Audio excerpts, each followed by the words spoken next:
Morning, how are you? I'm very well, thanks. Let's get stuck into the course at play this weekend. Padraig Harrington in the newspapers this morning saying it'll be different every time you play it. There's no one way to play Royal Portrush, it seems.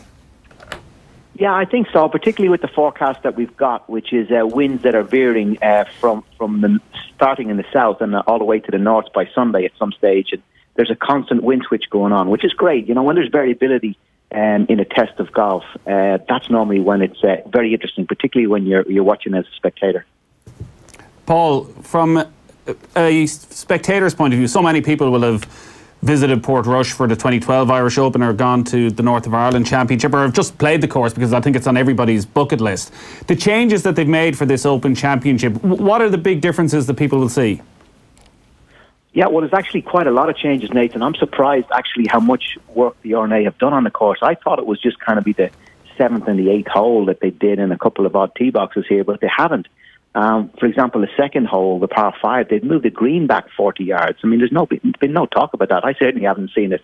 It's moved back and left, and they've tried to reconstruct it in a similar way than the previous shape of green, but just made it longer because they couldn't put the tee box back because the road is there. Third green, for example, another one again. They've created a new pin position back left. They flattened out that green. So there's been a lot of work has gone on, a lot of thought has gone onto it. A lot of infrastructural roads have been built internally on the golf course to get the big heavy machinery around and building the stands and stuff that they did. And obviously the old 16th is now the 18th. So it's quite a different golf course than certainly the one I grew up on playing in the north of Ireland.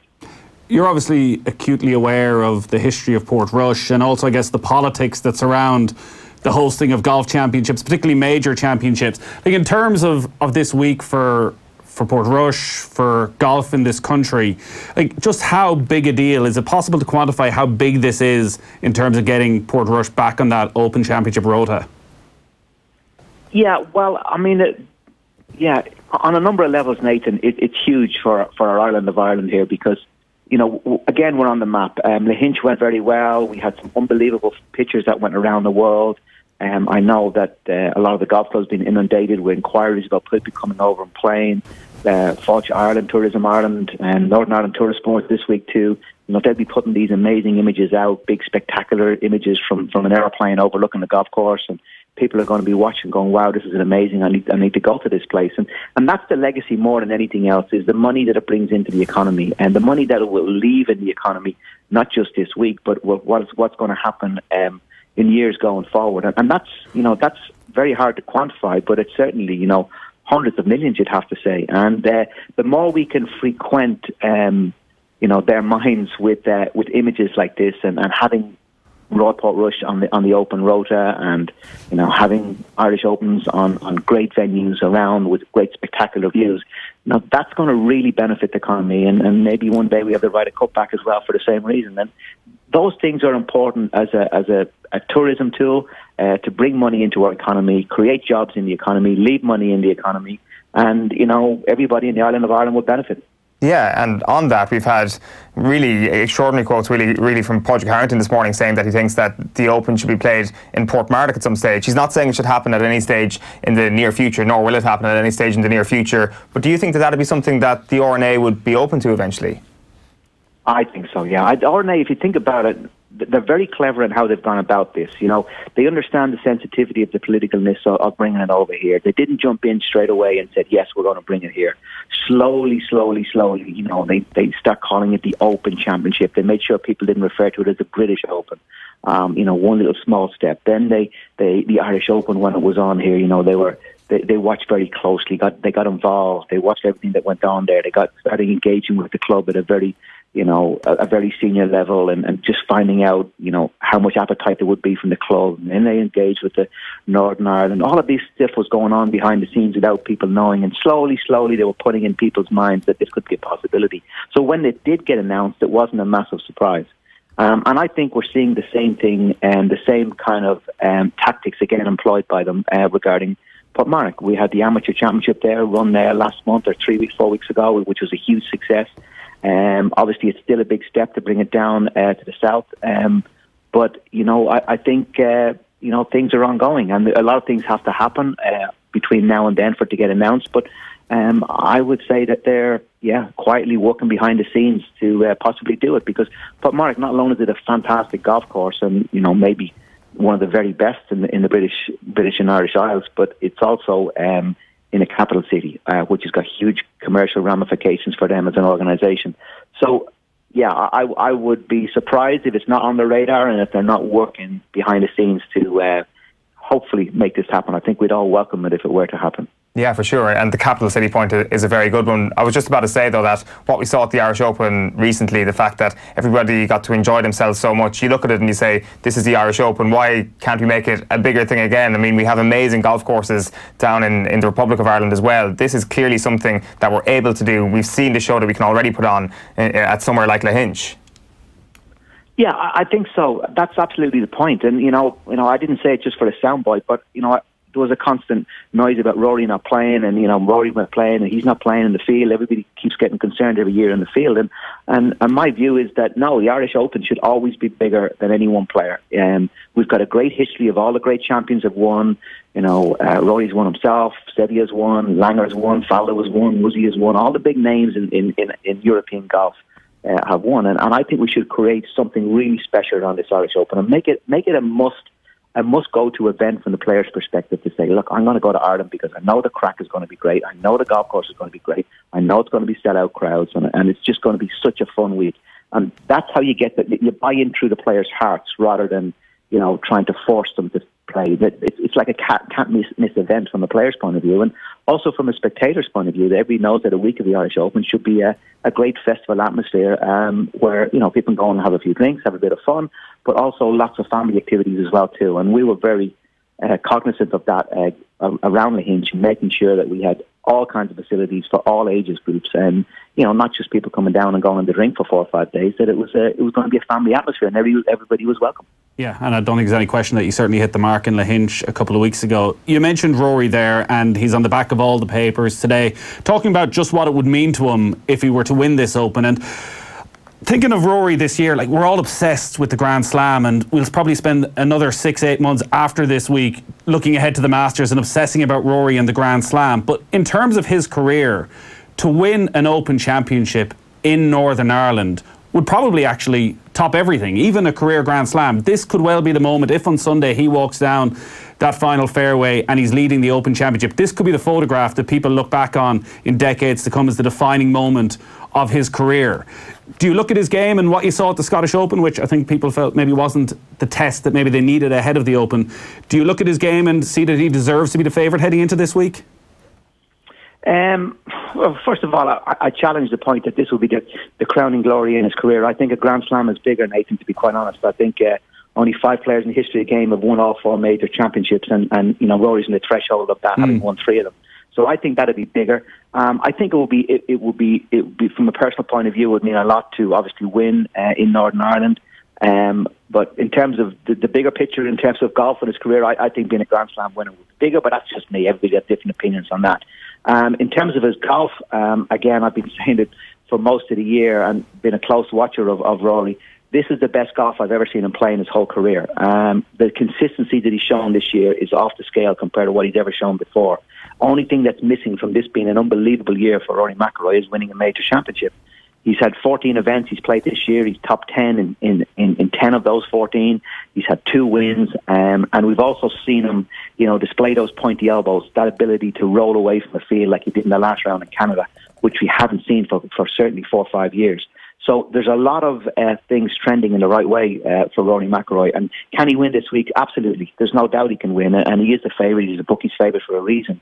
But the biggest challenge is a mental one. And for all the reasons that you said there, because it means so much to him, because he really wants to win in Northern Ireland, because he knows the golf course well, because everybody's going to be, wanting him to win and pushing him to win. There's a huge amount of expectation on his shoulders, and that's a very uncomfortable place to be for any professional athlete, no matter what the sport would be, no matter what the team would be.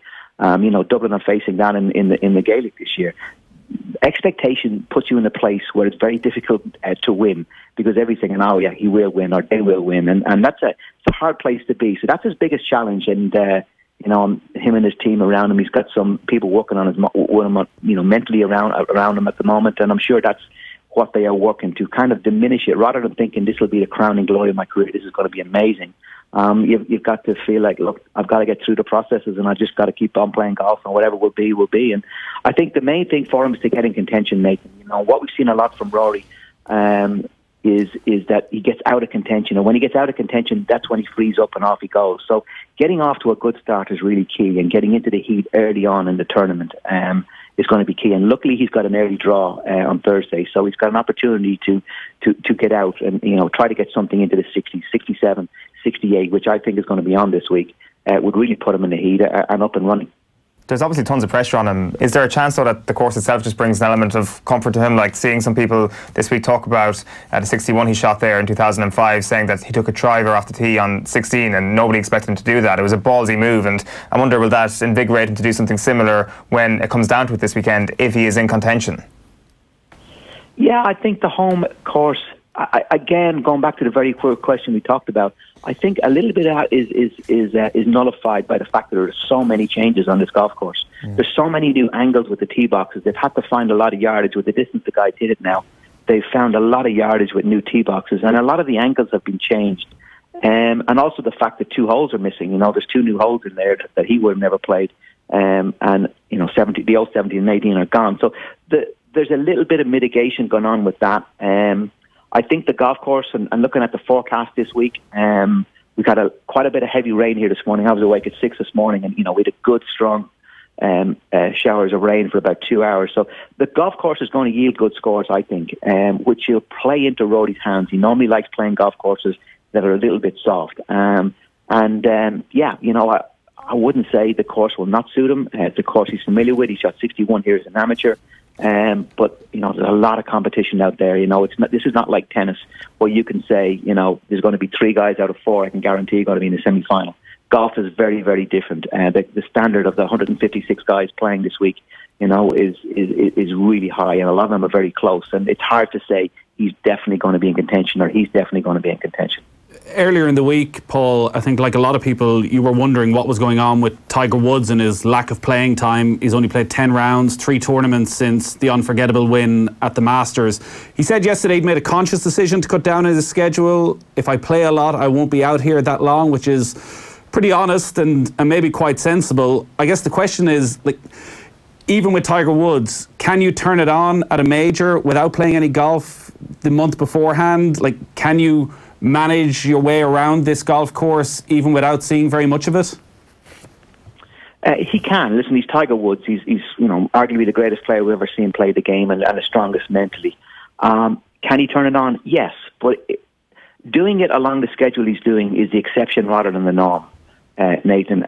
If you look at his performances in the last 12 months, he won the Tour Championship at the end of last year, but he played a heavy schedule going into it. I think he played 5 weeks out of 7 before he eventually won. Yes, he got to the Ryder Cup the week afterwards and he was shattered and he played rubbish. But the point was, he had played a big, heavy schedule, and then that culminated in a win. If you look at earlier this year, he played a big, heavy schedule. He played 5 tournaments in something like 8 or 9 weeks going into the Masters, and then he won.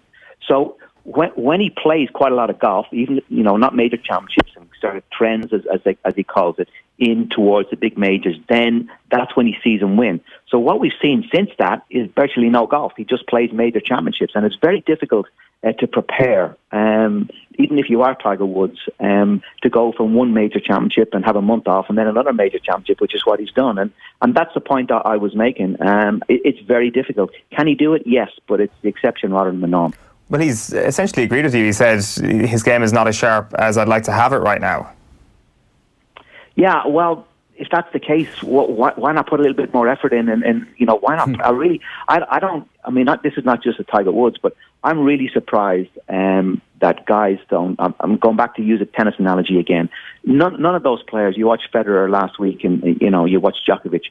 They all play grass tournaments before they go into Wimbledon. They don't go from playing hard court and then a month later they turn up at Wimbledon and off they go with a couple of sessions on the practice course at Wimbledon on grass, because it's 2 very different games. It's the same here. You go from playing those very green, lush golf courses that you have on the PGA Tour, and then try to turn that into playing in a links golf course. It's a very, very different form of golf. And again, look, it's the exception rather than the norm. Molinari did it last year. He was the exception, but I think the stats will tell you 6 of the last 8 winners of the Open Championship have either played the Irish or Scottish Open in preparation before they went on to win. So, there's always exceptions. There's always outliers out there, and certainly Tiger Woods is an outlier. But links golf is a very, very different form of golf. It's a different style of golf, and it's a different mentality and different shot-making skills you have to do it. And even when Tiger Woods was winning, Open Championships, he was spending his time, as everybody knows, down in Waterville and places like that for 4 or 5 days the week before he went on to win. So, look, Tiger Woods is Tiger Woods. He knows how to prepare, and everybody does it differently. And Molinari did it last year. Went from playing in the John Deere and came over and won the Open. So it's not cut and dry. But you have to go with what the majority of people are doing in order to attain success. Very quickly, Paul, who's going to win this weekend? Again, we'll sit here. It's so hard to pick. I'll give 2 names. I'm not going to go down the road of the ones you would all expect. John Rahm is. I think I spent a lot of time working with the RNA and finding out how they were setting up Royal Portrush for this week's Open in terms of green speeds, green firmnesses, fairway widths, rough heights, and all that. So I think he'll be well prepared and confident coming off the back of his win in the Dubai Duty Free Irish Open. And then the other guy I like, and I think because he's going to play a little bit soft this week, and because there's not going to be a high winds, I will be expecting a strong performance from the American players. And the guy who's really trending a little bit off the radar and really trending, and there's one recently, is Patrick Cantlay. And I think he's got the skill set to win around a links golf course, particularly his short game. And short game, the big correlation between the guy who has the best short game and winning an Open Championship, that's the big correlation. And he's certainly up there in the stats in terms of scrambling and putting, as well as a lot of confidence, having won a few weeks ago. Paul, thanks a million for taking the call this morning. We'll chat to you soon. Pleasure, guys. Thank you. Bye-bye. Thanks, Paul. Paul McGinley there on the line previewing the Open. We're going to get John Duggan's takes right after these.